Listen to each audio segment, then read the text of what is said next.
Radio Classique et iTélé présentent En route vers la présidentielle, les stars de l'actualité. Je me reconnaissais surtout dans Aimé Césaire que j'avais rencontré. D'ailleurs, à la différence de M. le Président de la République, que vous le rappelez peut-être, M. Césaire avait refusé de rencontrer compte tenu des lois qu'il avait fait voter. Une première fois, il avait rencontré l'année d'après. Tout à fait exact. Mais c'est une très bonne chose de rendre un hommage à Aimé Césaire.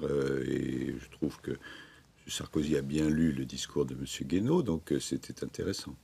C'est-à-dire que dans ce discours-là, on voyait qu'il y avait finalement un hommage rendu à ce poète, la diversité, à la personne de Césaire, qui était des peuples noirs sur la scène de l'histoire. Bien sûr, et à ce mélange à la fois d'universalisme qu'incarnait Césaire et en même temps de reconnaissance de l'identité et de la diversité. Puis en plus, Césaire était un homme de gauche, c'était un homme épris de liberté, c'est un homme qui était un combattant.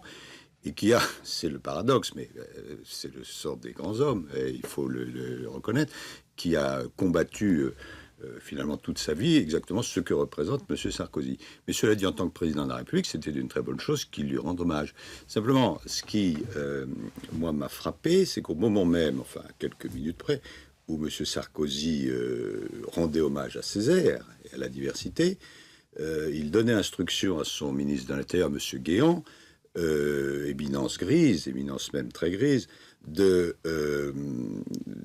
encore plus loin que d'habitude dans l'attaque contre les immigrés. Puisque maintenant, c'est pas simplement l'immigration illégale qu'il faut effectivement pourfendre, que monsieur, d'ailleurs, Guéant, dont il ferait mieux de s'occuper, mais maintenant, c'est l'immigration légale. Comme si... et c'est ça, si vous voulez, qui me choque, c'est ce permanent double jeu.